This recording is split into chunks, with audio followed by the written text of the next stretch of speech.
Today we are witnessing something that will be remembered for decades in Canadian history.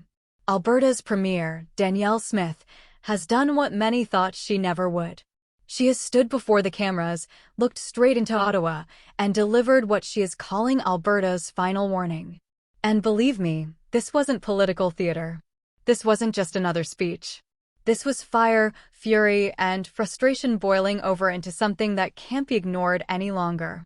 For years, Alberta has felt cheated. Billions of dollars have flowed east through equalization, energy policies have strangled the oil and gas sector, and Ottawa has dictated terms without listening to the people on the ground. And who sits at the top in Ottawa now? Mark Carney, a polished, seasoned financial man who promised stability but has instead doubled down on the same centralizing, heavy-handed approach that has angered Western Canadians for decades. But tonight, Danielle Smith didn't mince her words. She said Alberta will not stay silent. She said Alberta has had enough. And she delivered a message that shook the political landscape of this country. Either Ottawa changes course, or Alberta will chart its own path, with or without the blessing of the federal government. Let's think about what that really means. A sitting premier, standing up in public, telling the Prime Minister of Canada that the patience of her province is over. This is not the usual back and forth over policy disagreements. This is not about fine-tuning budgets or negotiating transfers. This is a declaration that the very relationship between Alberta and Ottawa is broken, and that unless it is fixed immediately, the consequences could be historic. She pointed to equalization payments. She pointed to federal environmental laws that she says are deliberately designed to cripple Alberta's industries. She pointed to the arrogance of Ottawa deciding how pipelines are built, how resources are taxed, how energy is exported, as if Alberta were just another branch office of the capital instead of the powerhouse that fuels the entire nation. And then she raised the stakes. With a voice that carried both anger and conviction, Danielle Smith said Alberta is preparing measures of its own. Legal, political, and economic measures. And if those aren't respected, she left the door wide open to something far bigger: separation. Now, let's pause on that word for a moment. Separation. For decades, it's been the political taboo, the elephant in the room of Western Canadian politics. People have whispered about it, shouted about it in frustration, but it always seemed like a distant possibility, more talk than reality. But tonight, when Danielle Smith unleashed her fury, it didn't sound like talk. It sounded like a roadmap. A warning that Ottawa can either hear and act upon, or ignore at its own peril. And how has Prime Minister Mark Carney responded? At first, silence. Then a carefully worded statement about unity, stability, and cooperation. But underneath those polished words is a simple truth: Ottawa is rattled. They know that Alberta isn't bluffing this time. They know Danielle Smith is backed by a growing movement of Albertans who feel betrayed, alienated, and pushed to the brink. The anger is real, my friends. When an oil worker in Fort McMurray sees his job vanish because of a federal emissions cap, when a farmer near Red Deer faces endless restrictions that make it harder to run his land, when billions of Alberta tax dollars are siphoned off to fund programs in other provinces while hospitals here struggle and infrastructure projects stall, that anger doesn't fade. It builds. And tonight, it erupted in the words of Danielle Smith.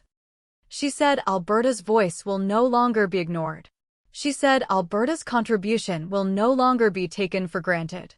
And she said, in no uncertain terms, that Ottawa has one last chance to make things right.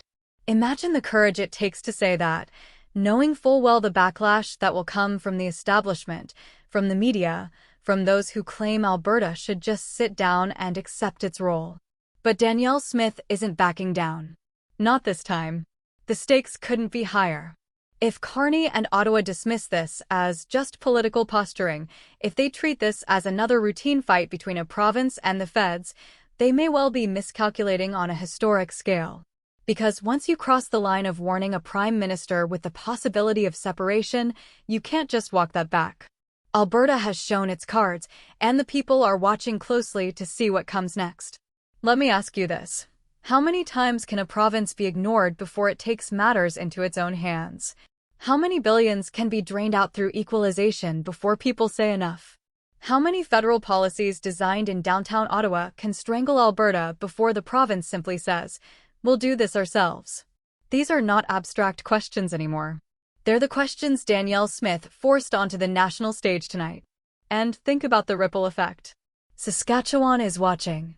British Columbia is watching. Even Manitoba is watching. The West has always shared the sense of frustration with the way Ottawa treats them. If Alberta takes a stand and makes good on this warning, do you think the other provinces will just sit by?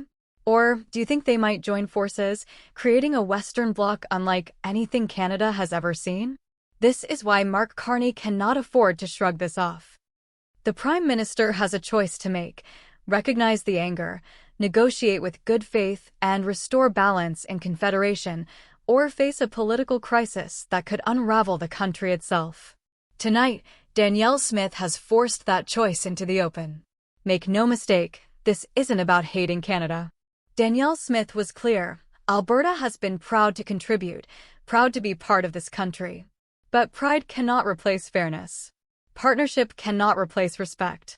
And when one side consistently takes more than it gives back, the foundation cracks. That is the message she delivered: fix the foundation or watch the house collapse. My friends, history tells us that great political shifts don't happen overnight. They build up slowly, through years of frustration, until finally someone says the words that everyone else was too afraid to say. Tonight, Danielle Smith said those words. She looked Ottawa in the eye and declared, "Enough is enough." Now, the question is not whether Albertans heard her, they did. The question is whether Ottawa will listen. And if they don't, the consequences will not just be another provincial squabble. They could mark the beginning of a transformation in Canada's future, one that none of us can fully predict. So I say this: the storm has broken. The silence is over. And Alberta has delivered its final warning. What happens next is up to Ottawa.